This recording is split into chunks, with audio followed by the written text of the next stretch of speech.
Abra sua Bíblia em Filipenses capítulo 4.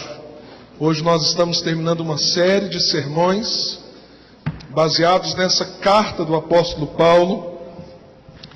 E nós vamos ler esse último capítulo. E o meu desejo é que Deus nessa noite te ajude a lidar com alguns campos que são campos de profunda tensão para a vida moderna. E que algumas respostas de como lidar com isso nós encontramos nessa porção sagrada. Eu acho que nós não temos uma pessoa aqui sequer que não precise das respostas que a palavra de Deus tem para nós para algumas coisas nessa noite. Por isso eu quero pedir que você esteja atento, que você não permita que nada desvie o seu olhar, a sua atenção, mas que você foque naquilo que Deus quer dizer para você nessa noite. Filipenses capítulo 4, diz assim a Escritura: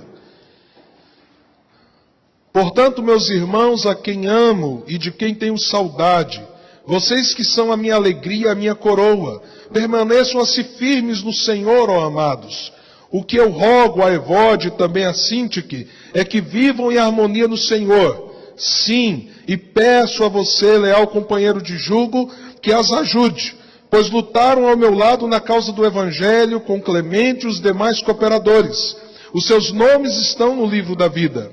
Alegrem-se sempre no Senhor. Novamente direi, alegrem-se. Seja a amabilidade de vocês conhecida por todos. Perto está o Senhor. Não andem ansiosos por coisa alguma, mas em tudo pela oração e súplicas e com ações de graças, apresentem seus pedidos a Deus. E a paz de Deus, que excede todo entendimento, guardará o coração e a mente de vocês em Cristo Jesus. Finalmente, irmãos, tudo que for verdadeiro, tudo que for nobre, tudo que for correto, tudo que for puro, tudo que for amável, tudo que for de boa fama, se houver algo de excelente ou digno de louvor, pensem nessas coisas. Ponham em prática tudo o que vocês aprenderam, receberam, ouviram e viram em mim, e o Deus da paz estará com vocês. Alegro-me grandemente no Senhor, porque finalmente vocês renovaram o seu interesse por mim. De fato, vocês já se interessavam, mas não tinham oportunidade para demonstrá-lo. Não estou dizendo isso porque esteja necessitado, pois aprendi a adaptar-me a toda e qualquer circunstância.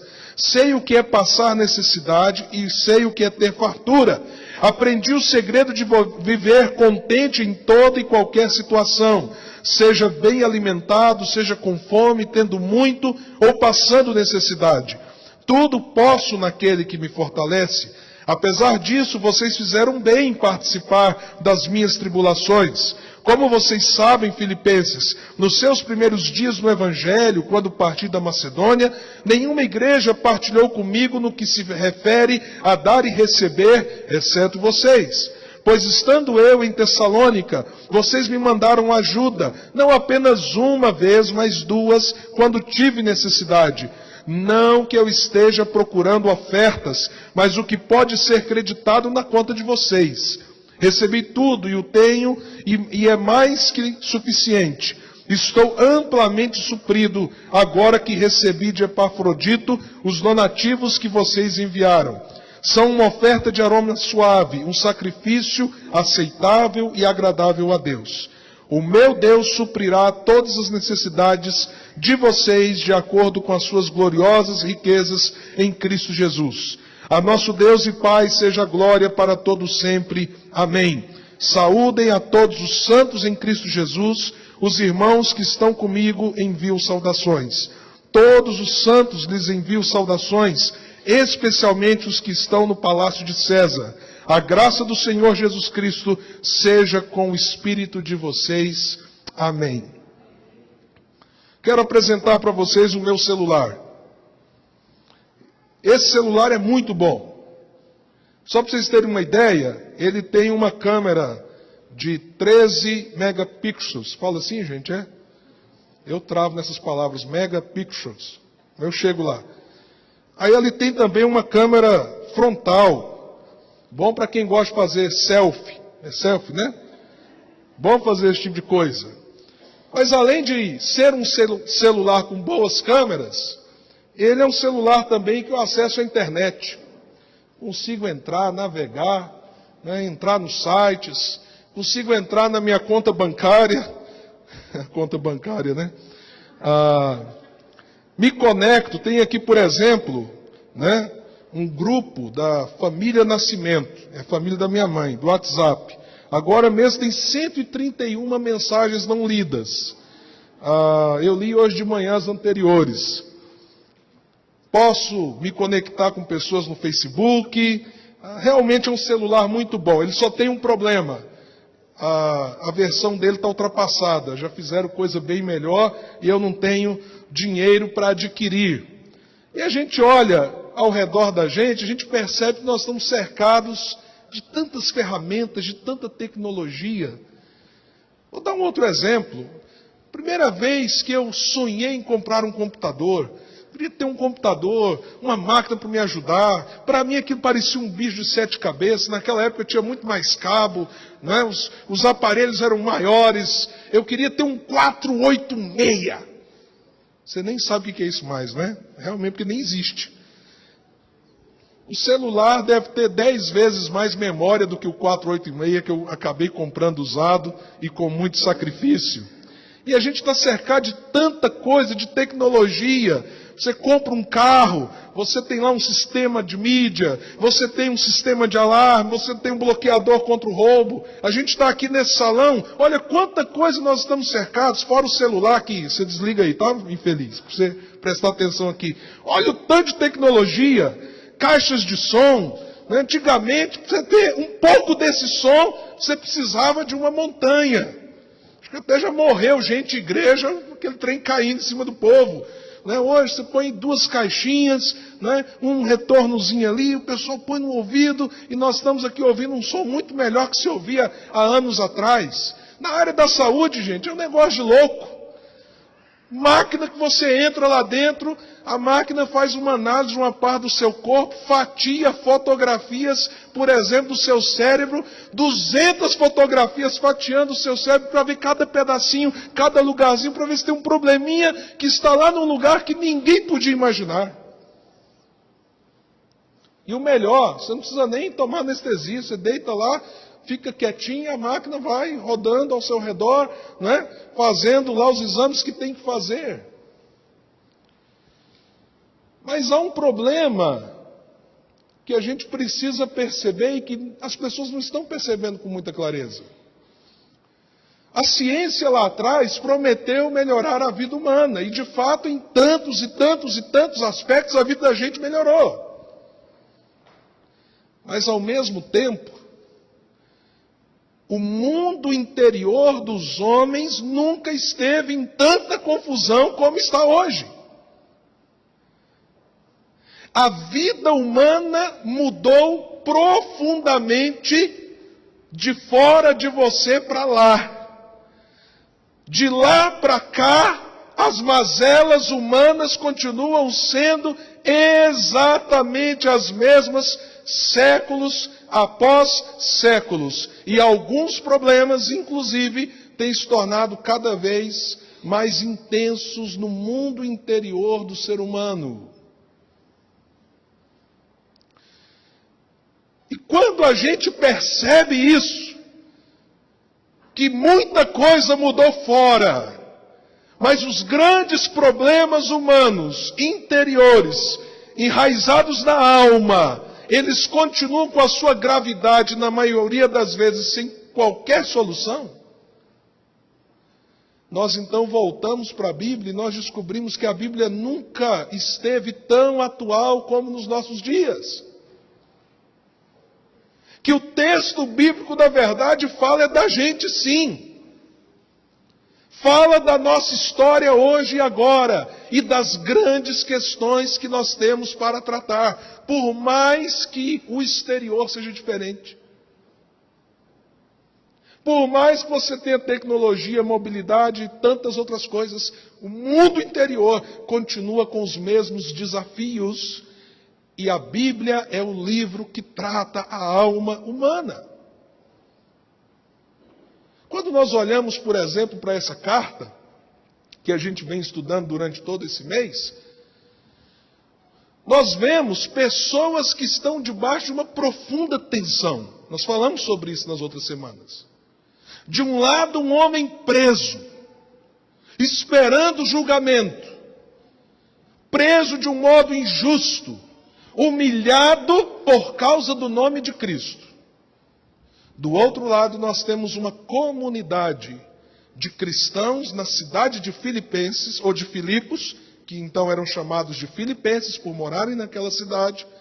Nós temos essa comunidade de cristãos em profunda tensão por causa da perseguição à sua fé, por causa dos valores que eles tinham e de um mundo hostil àquilo que eles professavam e criam como valor maior das suas vidas. Esse é o ambiente da carta. Eu tenho certeza que você também passa por muitas tensões. Há muitas pressões em torno de você. Situações que te oprimem, que geram desgaste.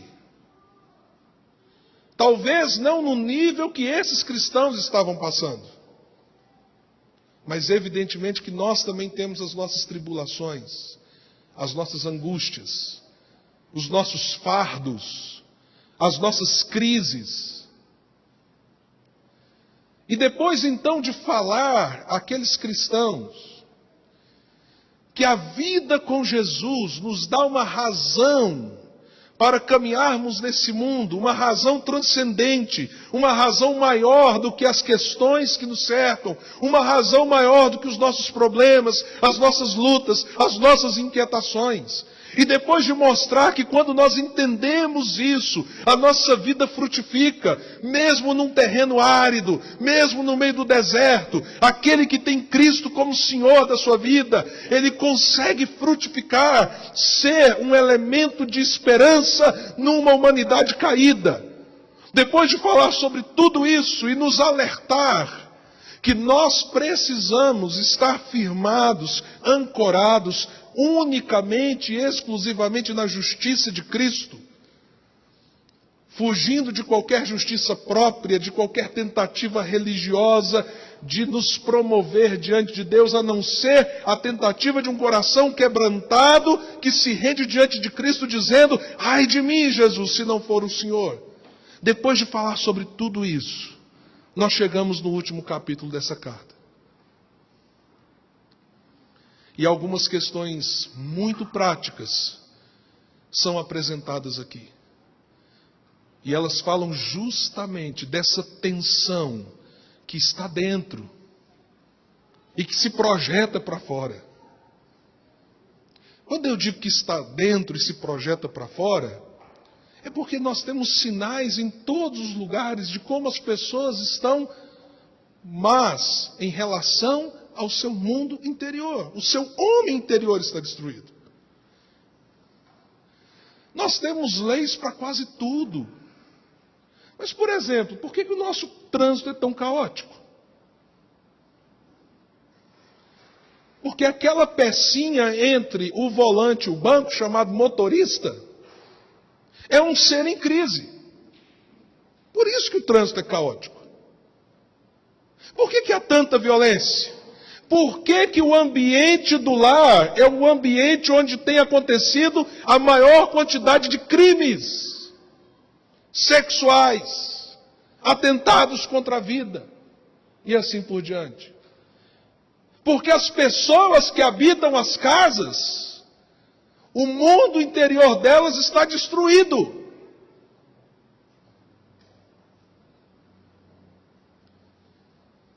Muitas pessoas são mais ou menos como aquele lugar bonito de São Paulo, que as pessoas estavam indo e vindo e caminhando, mas num belo dia houve um grande desmoronamento. Por quê? Porque havia uma obra do metrô lá embaixo.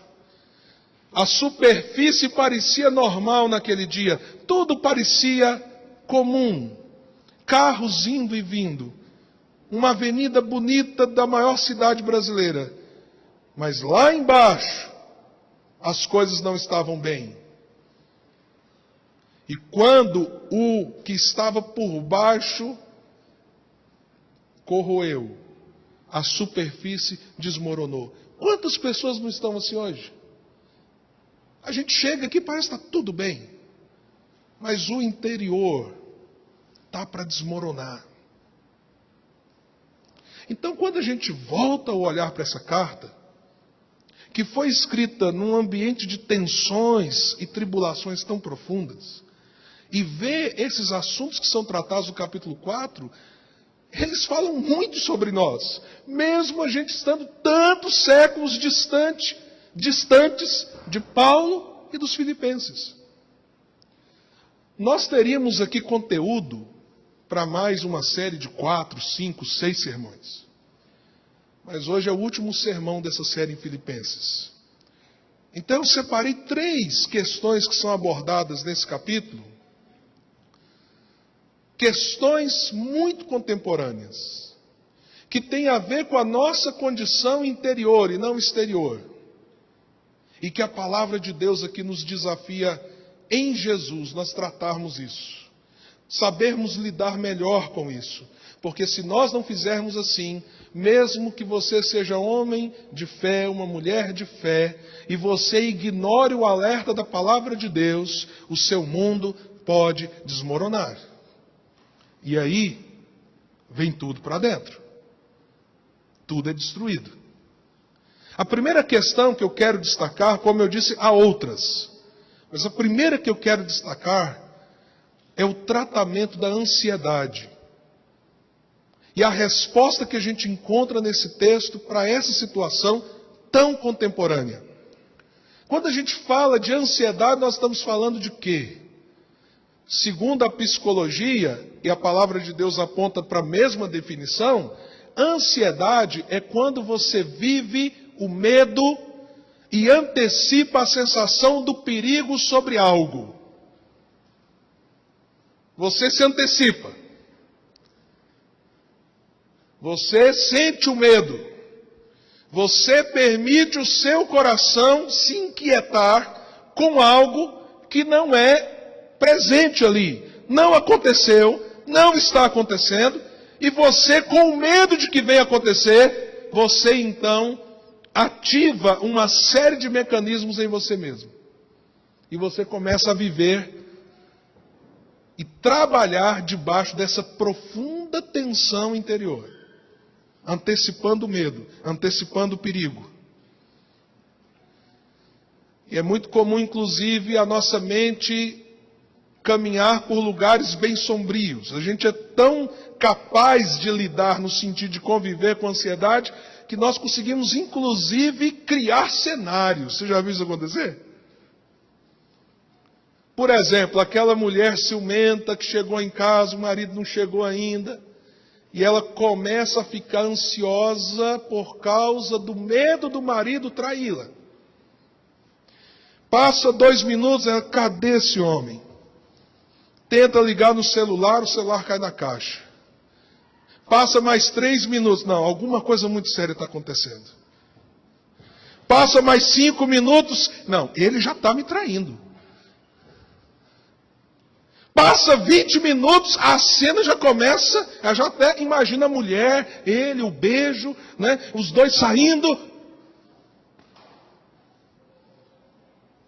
Aí de repente o marido bate a porta, falou, meu bem, boa noite. Meu bem? Como é que você faz isso comigo? Mas o que eu fiz? A gente poderia inverter isso, né?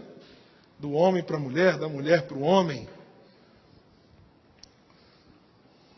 Ou aquela mãe, aquele pai que sofre, né?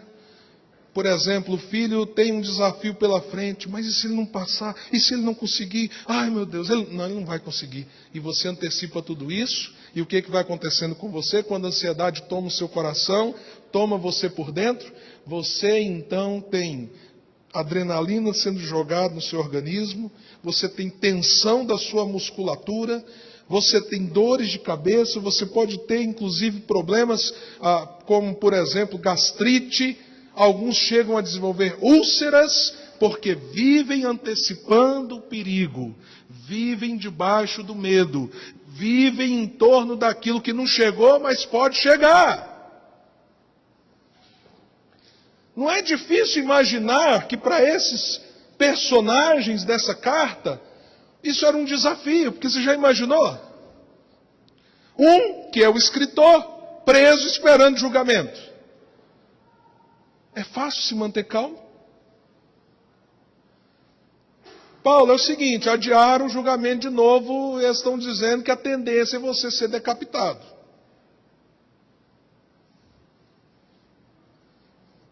Dá para ficar ansioso ou não? E você ainda nem pode sair, dar uma volta, porque você está preso. Do outro lado, olha, andam confiscando os bens dos cristãos. Inclusive a família tal fizeram os filhos de escravo. Venderam como escravo por causa da fé cristã dos pais. Se você vivesse nesse ambiente de hostilidade religiosa e você continuasse professando a sua fé em Jesus, você lutaria ou não com ansiedade? Por mais que você tenha fé. Então observe que é um problema real que eles estavam vivendo, e é um problema que nós vivemos, mesmo que os motivos sejam diferentes. A pergunta então é, como nós lidamos com a ansiedade? Como nós trabalhamos a questão da ansiedade na nossa vida? E esse texto tem uma das respostas mais tremendas que nós podemos achar. Veja o que o texto diz. Verso 4. Alegrem-se sempre no Senhor. Novamente direi, alegrem-se. Então preste atenção numa coisa. Se a sua visão de gente cristã é gente sisuda, mal-humorada, esperando o apocalipse chegar todo dia, eu quero te dizer que é uma visão equivocada. Porque a Bíblia diz assim, olha, você é cristão, você está em Jesus, alegre-se, alegre-se, alegre-se no Senhor. E aí o texto continua então tratando essas questões, e ele nos diz especificamente sobre a ansiedade. Verso 6, não andem ansiosos por coisa alguma. Isso é amplo, hein? Não andem ansiosos por coisa alguma. Então sobra quantas coisas para você falar assim, não, Senhor, mas isso aqui deixa eu continuar ansioso. Não andem ansiosos se eu posso ser morto. Não andem ansiosos se o império vai perseguir vocês aí em Filipos. Não andem ansiosos se você de repente pode ficar desempregado. Não ande ansioso porque você está vivendo uma crise relacional e você não tem respostas. Não ande ansioso porque os seus filhos não respondem ao seu governo, à sua orientação como você gostaria. Não ande ansioso porque uma série de sonhos e coisas que você quer, elas não têm sido alcançadas e você está se perguntando todo dia, mas quando? Quando? Deixe toda a ansiedade de lado, diz a palavra, e você faz como para que isso aconteça, para que isso seja real. Aí o texto continua nos dizendo, mas em tudo, pela oração e súplicas, e com ações de graças, apresente seus pedidos a Deus. Existe um segredo para a gente tratar a ansiedade, porque ela vem.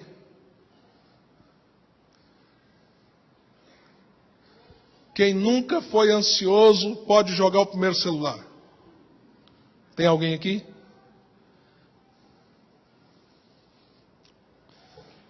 Deus nos deu recursos.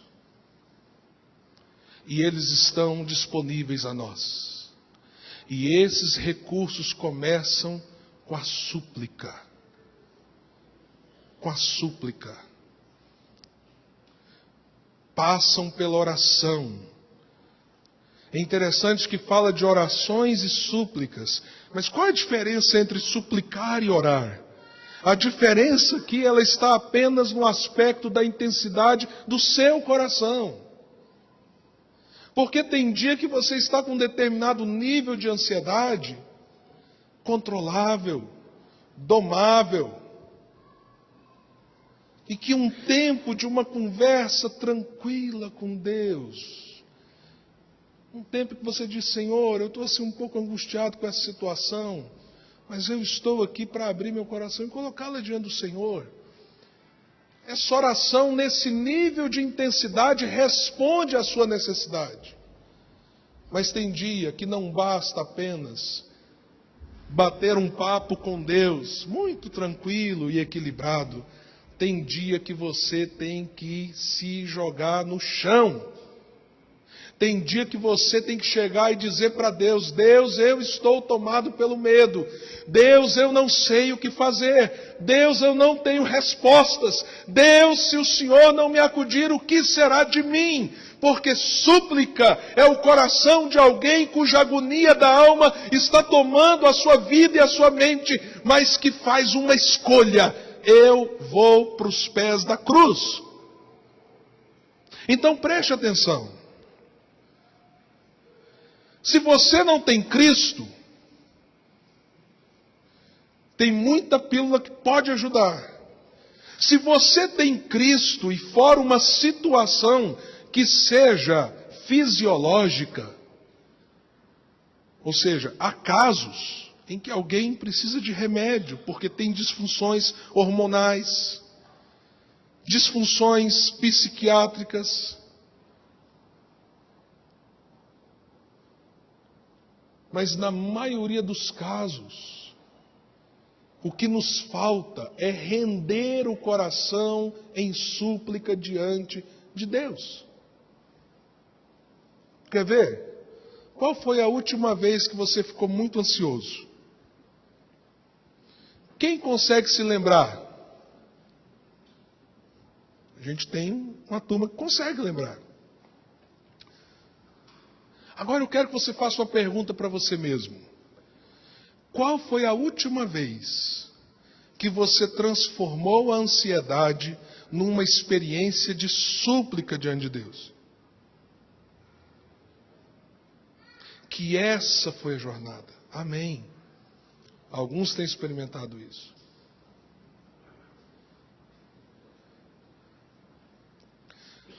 Mas a questão é que nós não temos uma luta apenas com a ansiedade. E aqui vem uma segunda luta que nós temos, e nós temos uma direção de Deus. Nós temos também uma luta com o pensamento. E quando essas duas coisas se fundem, se conectam, a guerra interior se torna muito forte. Ou seja, de um lado eu sou ansioso e tenho estado ansioso. Do outro, eu não tenho conseguido pensar o que é bom. E olha, meus amados irmãos, nós não podemos ser inocentes. Nós vivemos um tempo em que o pensamento tem sido bombardeado por lixo, por algo que gera desgraça o tempo inteiro, que promove a destruição da alma humana. Quantas pessoas, por exemplo, estão viciadas, presas a determinados papos de internet, que alimentam o seu pensamento o dia inteiro. Você vai lá, conecta-se, fala o que não devia falar, ouve o que não devia ouvir, trata isso como se fosse a coisa mais normal do mundo, enche a sua mente desse tipo de coisa, e o que acontece durante o dia? Durante o dia é o que você pensa. Gente que navega por lugares escuros espiritualmente. Existe muito hoje a opção por aquilo que não contribui com nada. Por exemplo, as pessoas dizem assim: leitura é uma coisa importante, você precisa ler, ler vai te fazer uma pessoa instruída, ler vai te ajudar. Mas, meus amados irmãos, isso depende do que você lê. Porque em alguns casos, à medida que você constrói o panorama da leitura como pensamento, como reflexão, e isso te leva para um universo sombrio, não pense você que você é imune. E a leitura, então, ao invés de construir, ela te deforma, ela te destrói, ela te mata por dentro, e ela toma o seu pensamento. Música. Quantas e quantas vezes não temos sido em nada seletos quanto à música que ouvimos? E eu quero até inclusive dizer para os irmãos, tem um tipo de música que eu preciso selecionar muito bem para que o meu pensamento esteja saudável. Chama-se música gospel. Que eu passo raiva. Então, se a gente tem que selecionar entre a música cristã, imagine a música não cristã. Mas a gente começa a achar que não tem nada, a gente vai ouvir 1, 2, 10, 15, 20, 30 vezes, que legal, a melodia é legal, isso é muito bom, e o nosso pensamento está elaborando processos a partir daquilo que ouvimos e ouvimos e ouvimos.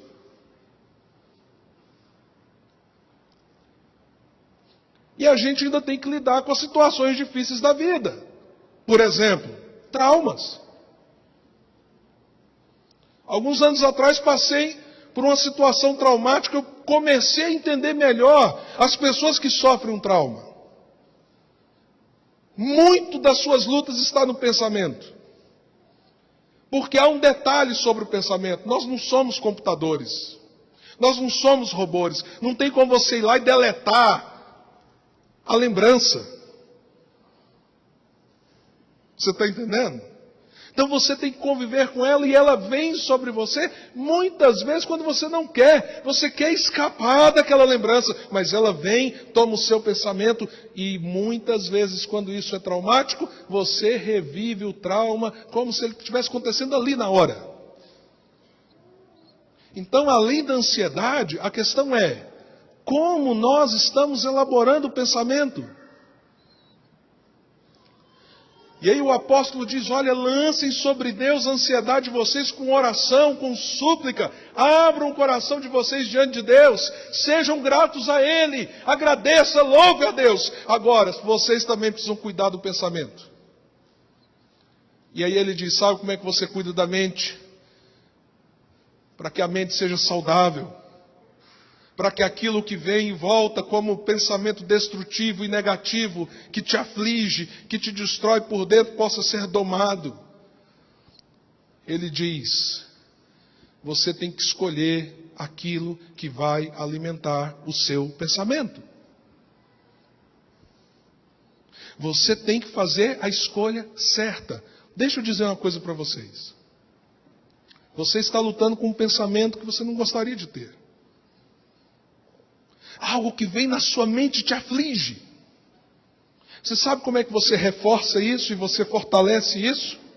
Você ficar dizendo para você mesmo o tempo inteiro assim, eu não posso pensar nisso. Oh meu Deus, eu não posso. Meu Deus, como é que passa isso na minha cabeça? Oh meu Deus, essa é a forma com que você reforça o pensamento. Você vai pensar mais.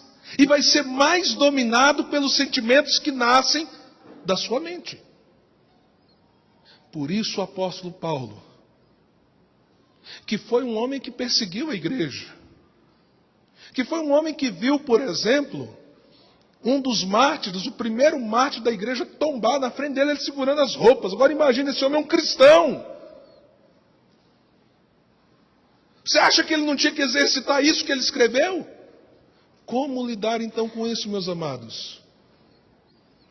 Você sublima o pensar destrutivo, alimentando o pensamento com que constrói.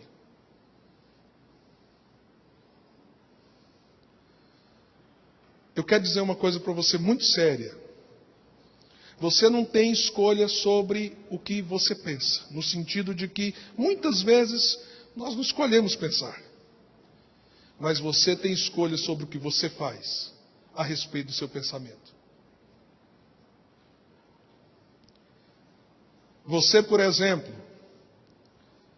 de repente tem um pensamento erótico. E esse pensamento erótico quer te levar de novo para aquele lugar que você sempre tem acessado. Você não tem a escolha de ter ou não ter esse pensamento. Mas você tem a escolha de desviar o foco do seu pensamento e dizer assim, não é para lá que eu vou não. Espera aí, agora eu vou alimentar minha mente com alguma coisa que me edifique. Minha mente está produzindo isso? O que é bom? O que é agradável? O que é de boa fama? O que gera louvor? O que é virtuoso? Deixa a minha mente correr para lá. Aí o bom livro ajuda. A música bem selecionada ajuda. Aquele outro site que uma vez você leu tinha coisa tão jóia, tão edificante, ajuda. Bloquear aquele amigo, aquela amiga do inferno na rede social, como ajuda? Ah, eu não consigo. Então bloqueia a conta.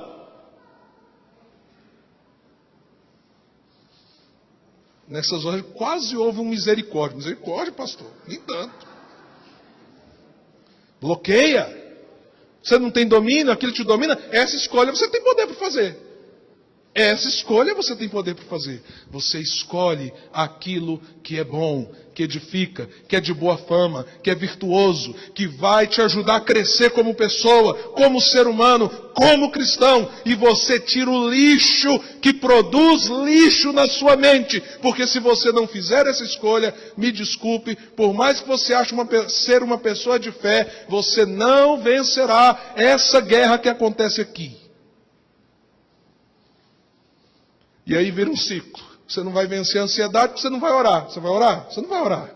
Sua cabeça está pensando tudo longe de Deus. Como é que você encara Deus? Está vendo como que as coisas acontecem?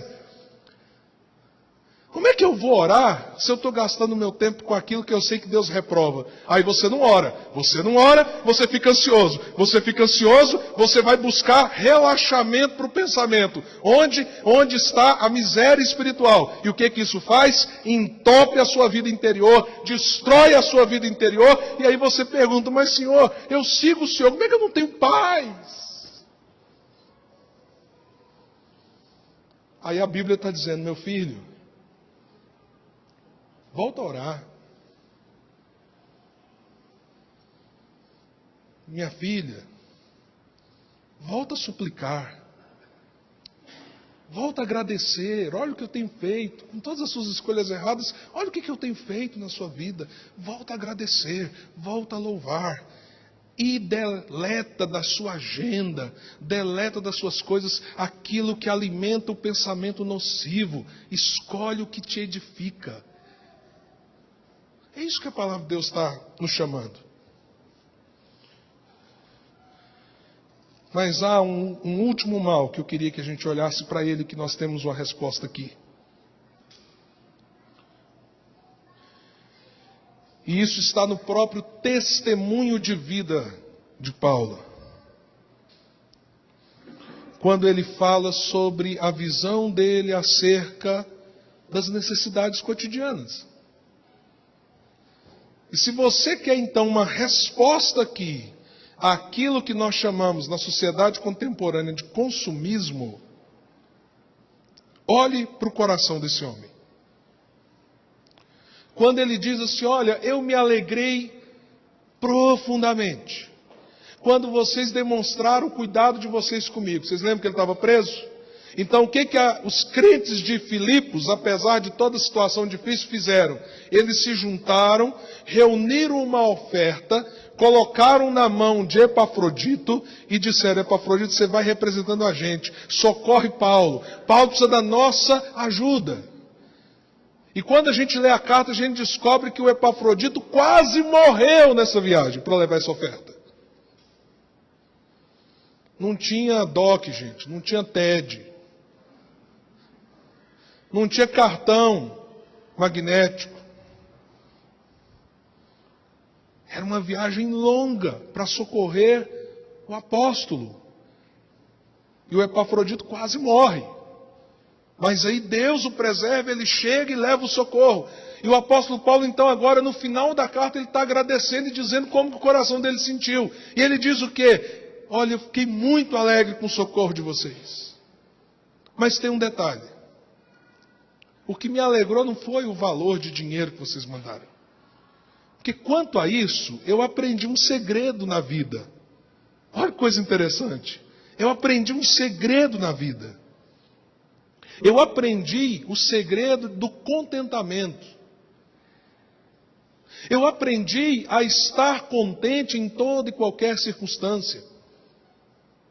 Eu aprendi a ser humilhado e honrado. Não me ensoberbecer com a honra e nem me sentir fracassado com a desonra. Eu aprendi a ter abundância. Ou seja, Paulo não fez voto de pobreza. Se alguém quer fazer voto de pobreza, fica à vontade. Mas ele disse assim: eu sei viver com muito dinheiro. O problema não é se Deus te der muito dinheiro, não. É se você sabe viver com muito dinheiro. Está vendo a diferença? Eu sei viver debaixo da abundância, da riqueza, como eu aprendi a viver e conviver com a pobreza. E você pergunta, mas peraí, como é que um indivíduo consegue viver assim? E esse é um desafio tremendo para nós, numa sociedade consumista, na sociedade que te vende, porque eu acho que teve gente aqui, quando eu estava falando no meu celular, quase falou assim, pastor, qual que é a marca e o modelo? Né?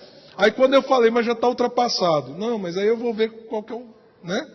Numa sociedade como essa, de consumo, como é que a gente vive assim? Aí ele vai e diz. Ele diz qual é o segredo. Como ele gerou essa capacidade de aceitar a honra.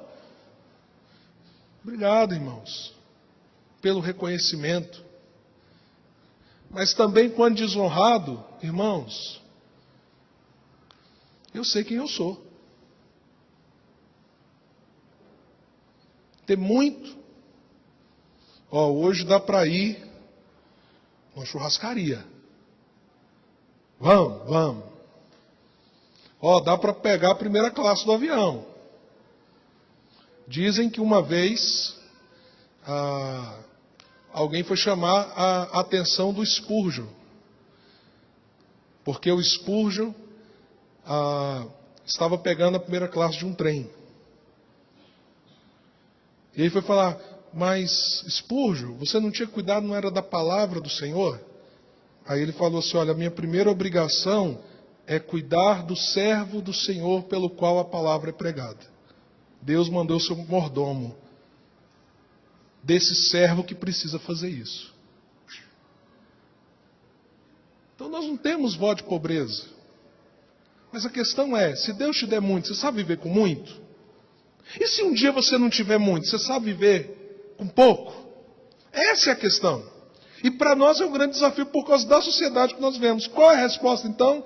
Ele diz, verso 13, talvez um dos versículos que se prega as maiores aberrações quando tirado do contexto dele. Versículo usado por muita gente da chamada teologia da prosperidade. Verso 13, tudo posso naquele que me... Você entendeu agora em que contexto Paulo disse isso? Ele não está dizendo que ele pode ter tudo o que quer, que ele pode trocar o carro que ele quer, que ele pode ter a casa dos sonhos que ele deseja. Ele está dizendo que ele pode encarar as diversas circunstâncias da vida naquele que o fortalece debaixo dessas circunstâncias. É isso que ele diz. Eu sei que Deus me fortalecerá. Eu sei que Ele me fortalece quando Ele manda muito.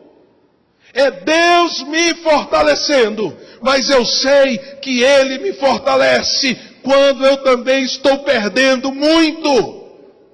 Eu sei que Ele me fortalece quando eu estou saudável, mas é o mesmo Deus que me fortalece na doença, na enfermidade. Eu sei que Ele me fortalece quando os meus sonhos acontecem, mas é o mesmo Deus que me fortalece quando os meus sonhos são frustrados. Eu sei que eu o tenho. Ele é o meu Deus. Salmo 46 diz, o Senhor é o nosso refúgio e a nossa fortaleza, o socorro bem presente nas tribulações. Portanto, não temeremos, ainda que os montes se abalem e se lancem nos mares. O que é monte abalando e se lançando nos mares, gente?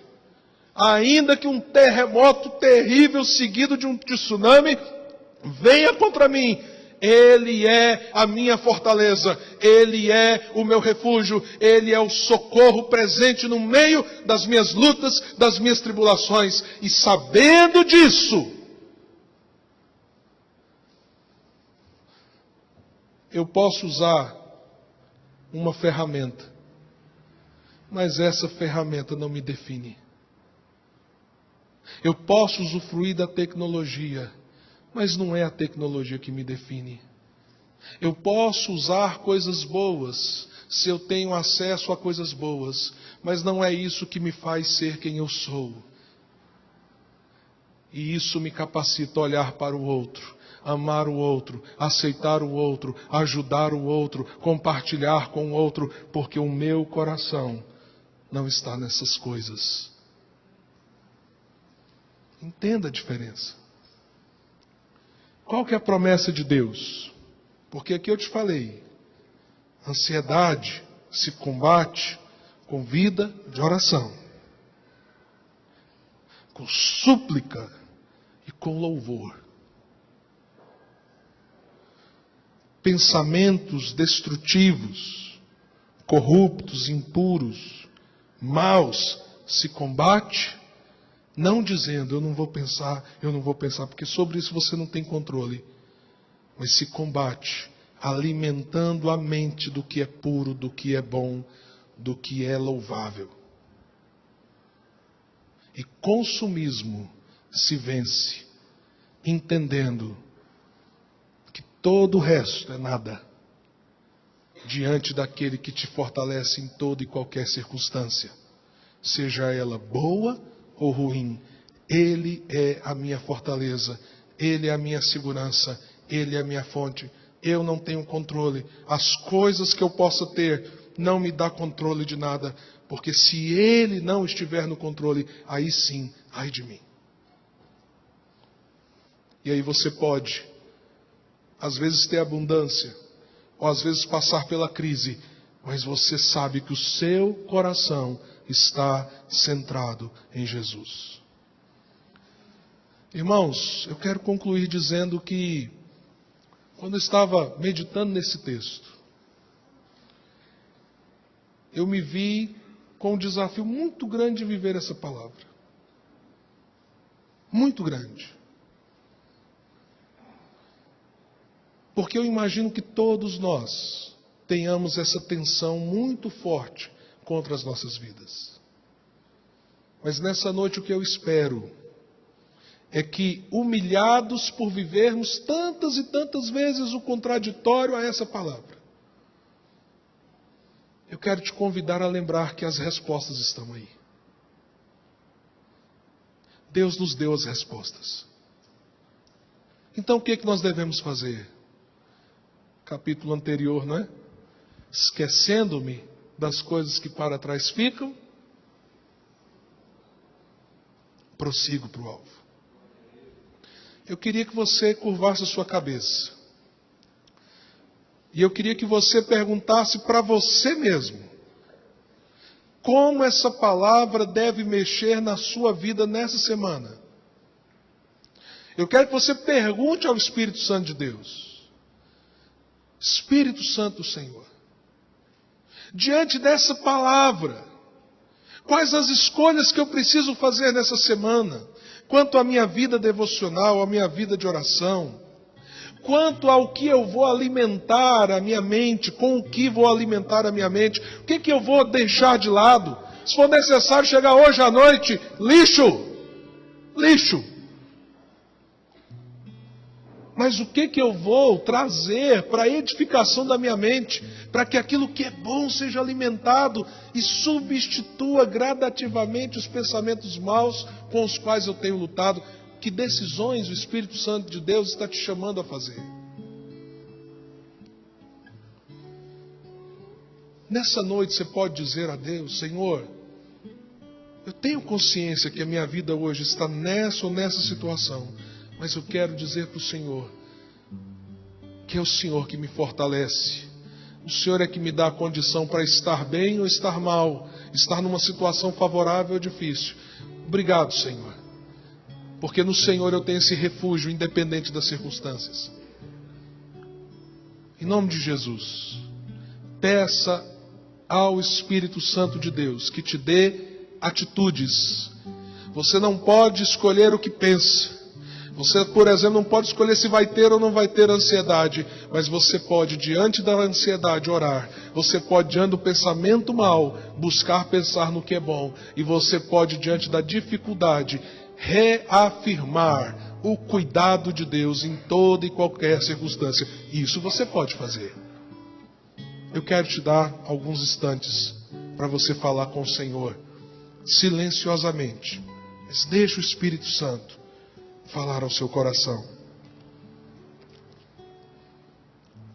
E a paz que excede todo entendimento guardará os vossos corações e as vossas mentes em Cristo Jesus. Essa é a promessa.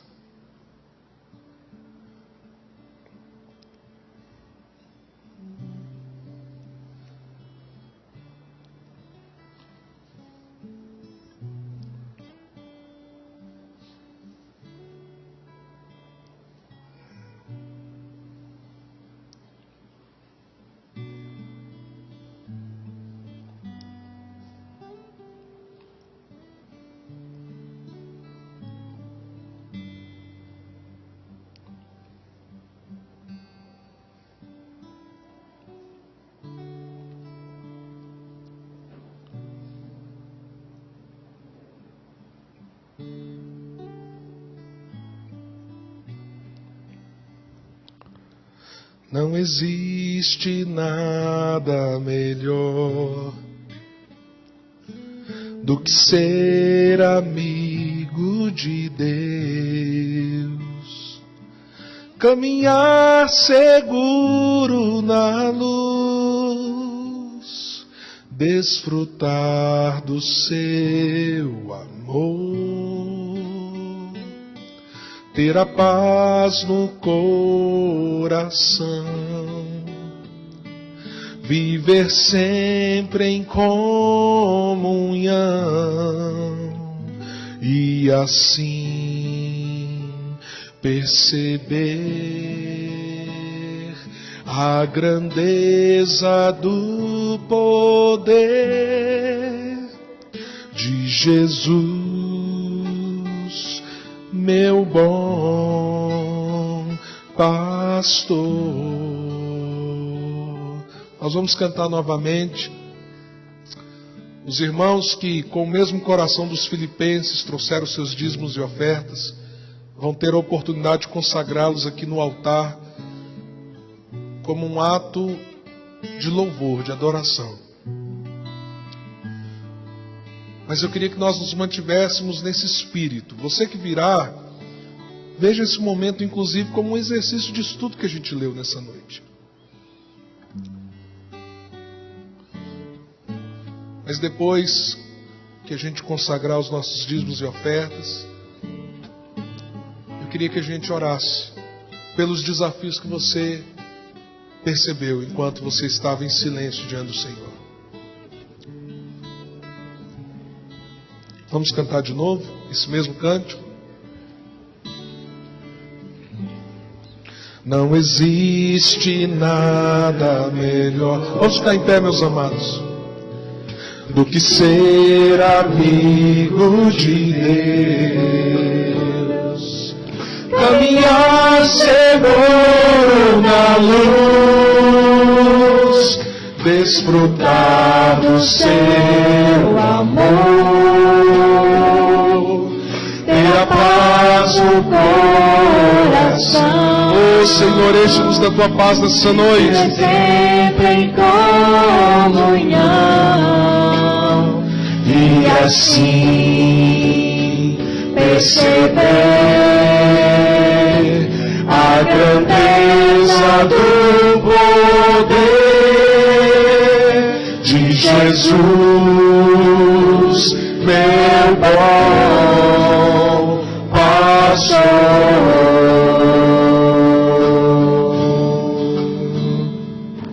Ter a paz no coração, viver sempre em comunhão, e assim perceber a grandeza do poder de Jesus,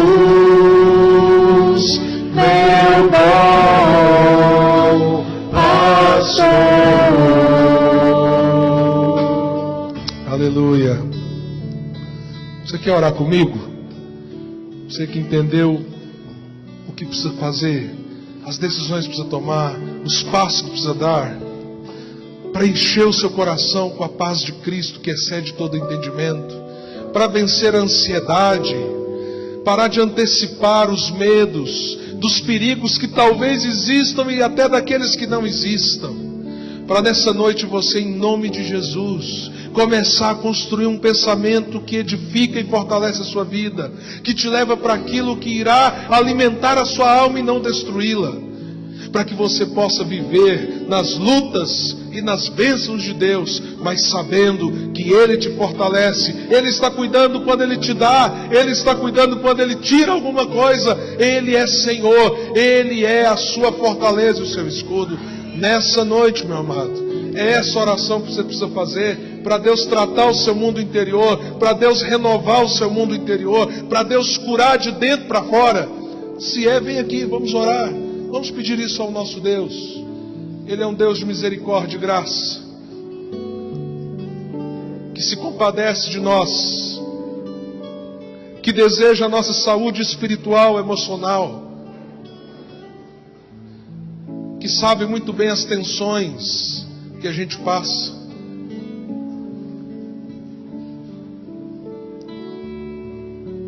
Aleluia.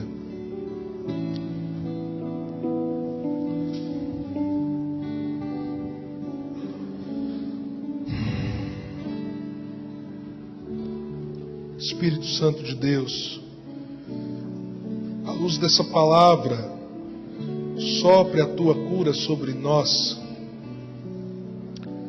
Renova o homem interior, Senhor. Mesmo que o homem exterior se desfaleça, o homem interior se renova na tua graça. Então nessa noite que a tua graça nos renove.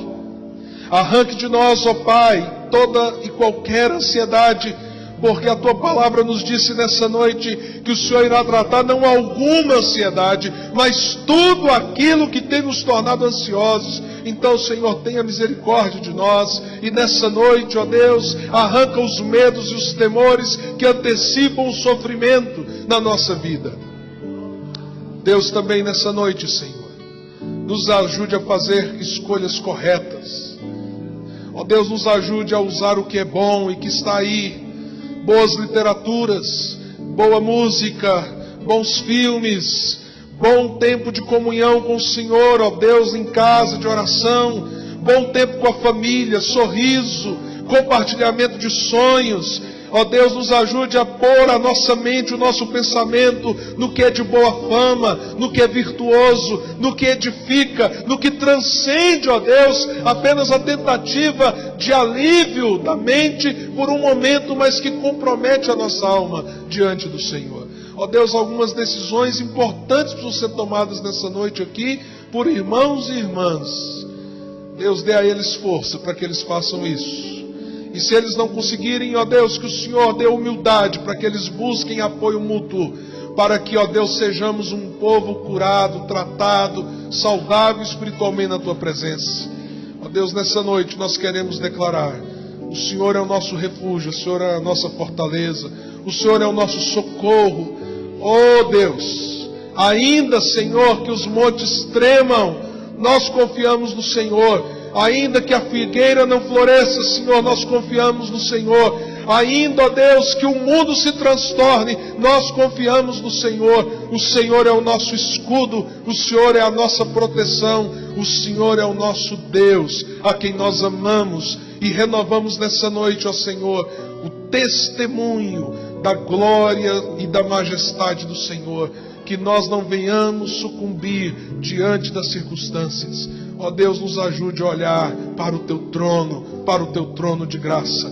Te louvamos pelo Teu Filho Jesus, o único caminho, o único que possibilita que tenhamos esta vida, cuja vida interior é mais importante do que está lá fora, e que pode crescer de dentro e florescer para fora, abençoando esse mundo. Faz isso, ó Deus, em nós e através de nós. É a nossa oração, em nome de Jesus.